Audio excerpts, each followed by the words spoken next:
do it.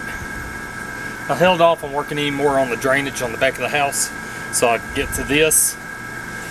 So I knew I had adequate amount of rock to put on the pad here. Now I got to spread this out. I don't have a whole lot of room. I can't do it with the tractor. So I'm going to spread this out.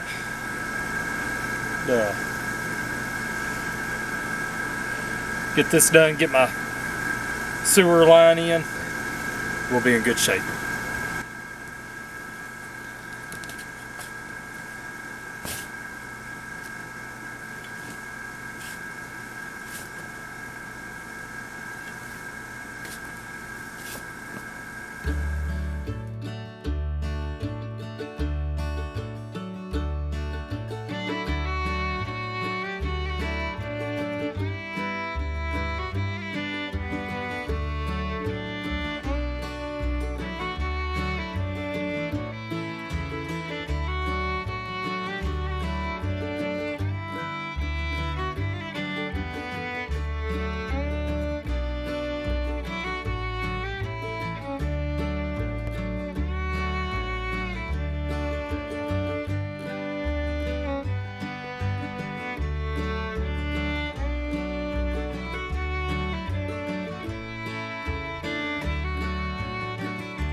trying to keep most of my videos fairly short, so I didn't show everything. Like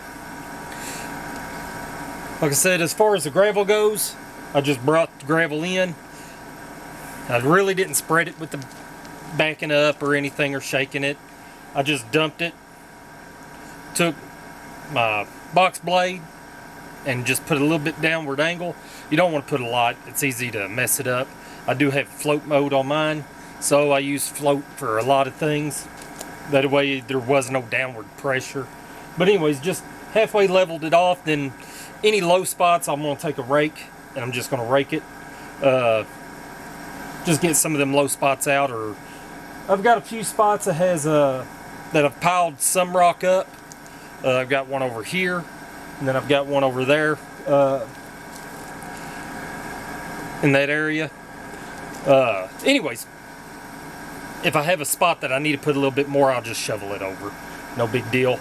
But anyways, we've been tracking mud into the camper, and we've been having to take our shoes off and stuff like that. Ever since I dug out for the house, when it rained, you'd have a little bit of erosion. Most of that's done with now. We'll still have some probably, but nothing like it was. So we're going to put the gravel in. That way we don't have to track any more mud or anything, or having to take our shoes off before we go into the camper trying to keep it clean. Maybe my wife will be happy with this. I know I will be. Alright, hey, I appreciate y'all watching. If you would, like, subscribe, hit the share button to anybody that might be interested in watching it. God bless and stay healthy.